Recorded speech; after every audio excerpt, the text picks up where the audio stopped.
Welcome, ladies and gentlemen, to the All Four Downs podcast. I'm Obi-Wan Word Hack the V, a special edition of the All Four Downs. We're talking about the college football semifinals that's coming up, and no predictions, just an outlook, because this weekend I will definitely give you my take on the winners of two games that's going to be happening next week.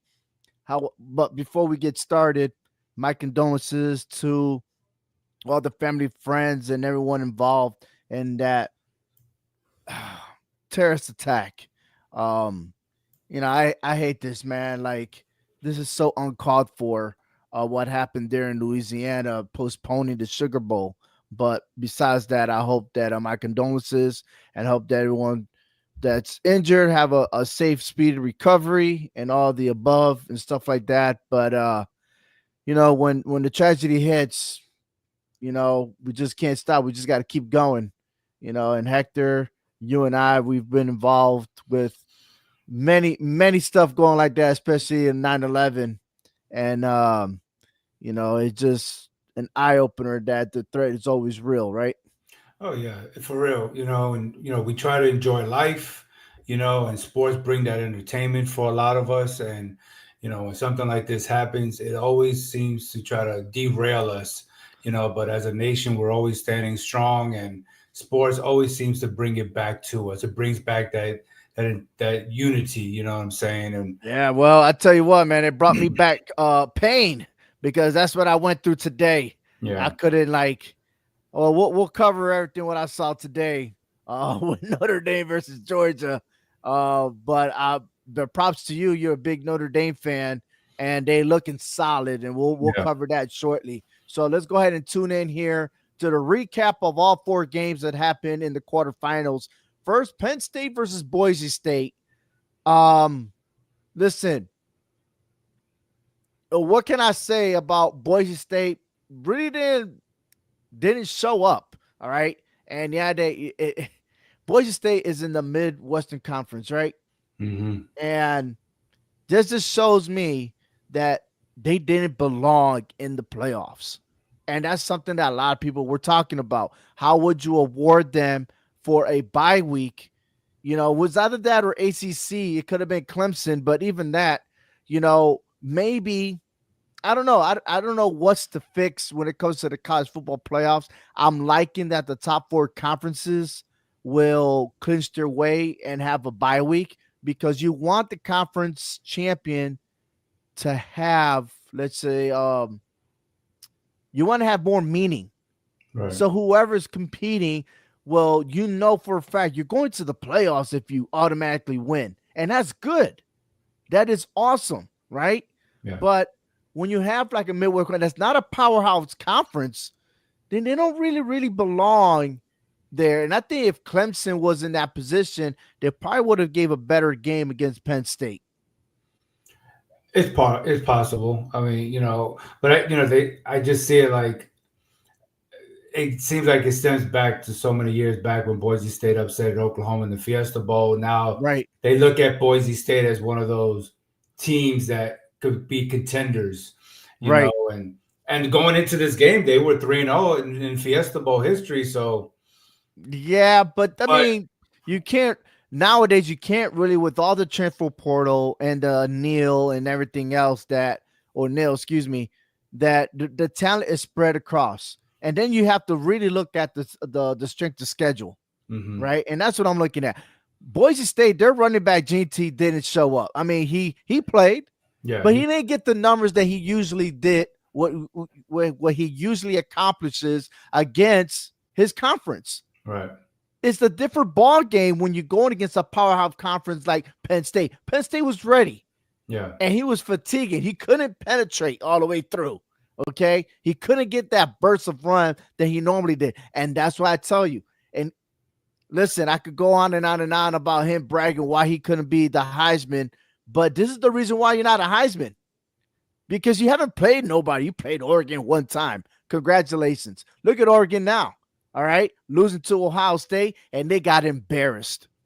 And if you pay attention to my show, I predicted Ohio State was going to beat Oregon because of this. All right. Dylan Gabriel is not your quarterback when it comes to the playoffs. Like everybody just shut down. They don't got the experience. It's all hype. Congratulations for winning the Big Ten conference, but it's not good enough in the playoffs. Hmm. Okay. Texas should have lost the game. Yeah. Texas, it was a bad officiating when you did not call a targeting towards the end of the fourth quarter to allow Arizona State not only get 15 yards, but with that penalty could have positioned themselves for a game-winning field goal. That did not happen. So thank you, referees, for dictating the game and making sure that Texas moves on to the next round. I have to say that. And another one, Georgia really shot themselves in the foot. And we already knew from week one that the Georgia's receivers suck ass. They really do. They lead the league or the whole entire college with drop passes. And man, it could have been 60 plus, maybe a touchdown if Bell would have caught in the ball wide Well, open, hit his mask. yeah. Come on, bro. I was jumping up. I was about to set it, and then I dropped to the floor. Like, are you kidding me? Like, nobody was blocking your vision. What did Yeah. you do? Did you just blink? He reminded me of Jefferson. I think I got his name right. It was a wide receiver from the Patriots that dropped the pass from Tom Brady, and his eyes never blinked. I forgot who it was. But man, how open can you be? The game would have been different. This game would have been different. The hype would have been different. But it just looked like, for one, they couldn't guard the quarterback. And that's the reason why Carson Beck got hurt. That's Yeah. the reason why Carson Beck's been throwing interception. He is not being protected. That left side of that offensive line is garbage. And in a sense, in a positive note, you do have your defense. And they have their quarterback for their future. Stockton's Yeah. the real deal. Right. The receivers need to catch the ball. I don't know what else to say.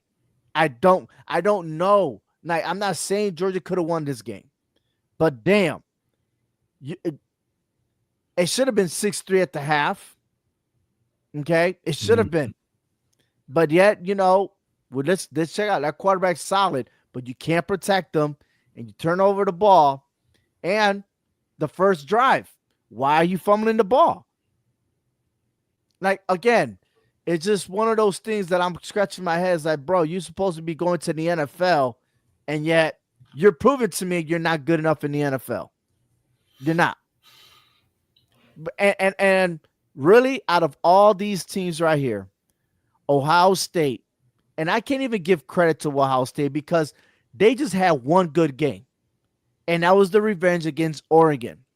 And I'm afraid to tell you, that's not going to happen next week against Texas. Their celebration was that game.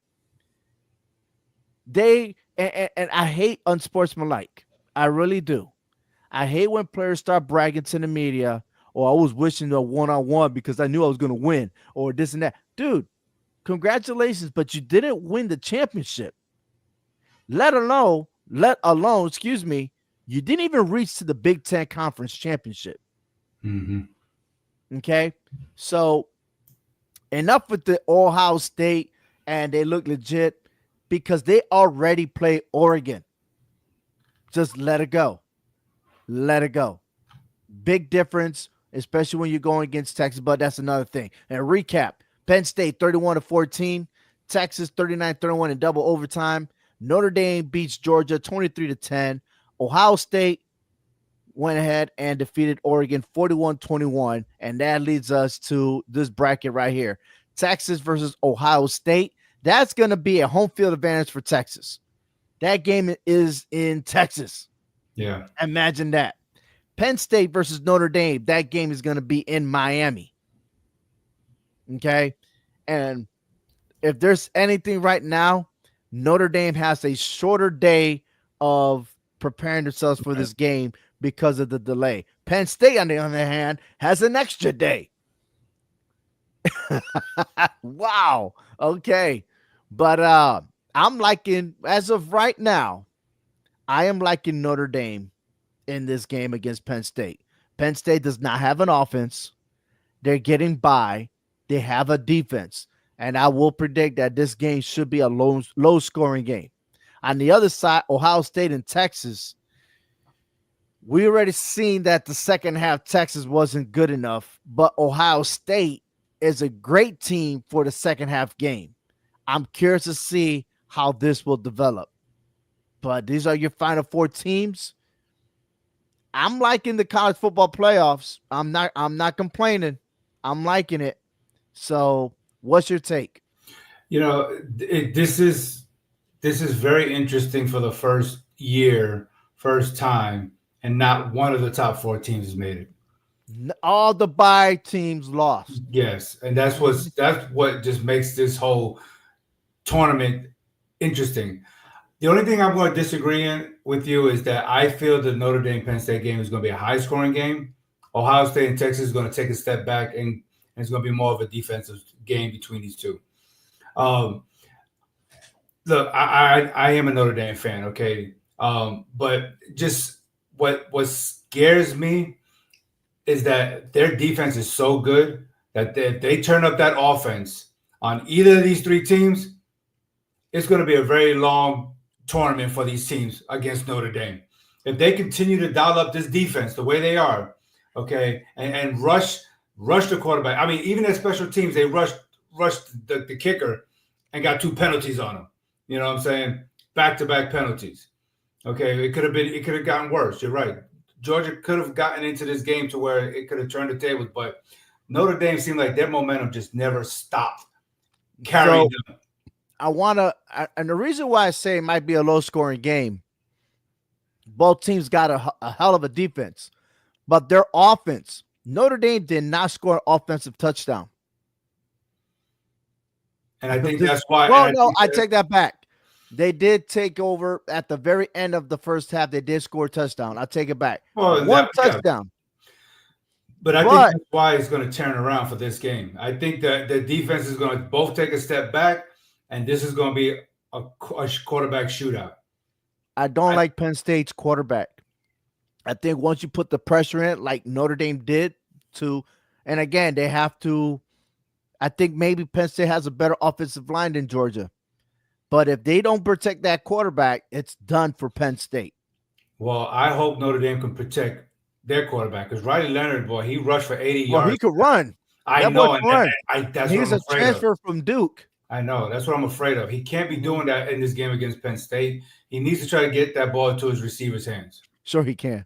Let him run. Run, Forrest, run. I don't want that. I don't want nothing bad to happen.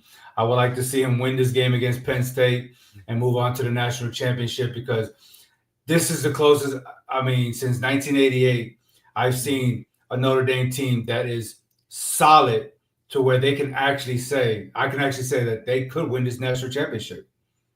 Mm. And I'm gonna carry on that. You ready? I'm not afraid of Texas. I'm not afraid of No, Ohio State. no, all four teams has a flaw, right? Notre Dame suffered a loss to Northern Illinois. Mm-hmm. They bounced back from that. That's the only loss. Mm-hmm. So Penn State barely make that. Dude, if you get crushed by Ohio State, well, you lost to Ohio State, you Mm-hmm. lost to Oregon. Mm-hmm. I would have said you don't even belong in the playoffs, but it was open. There was enough room for them. They're taking advantage. But this is the game that Coach Franklin can't. He doesn't know how to win. And I'm not taking about the what you did last week and stuff like that. I don't care. You haven't played a top team. This is the game. This is the game.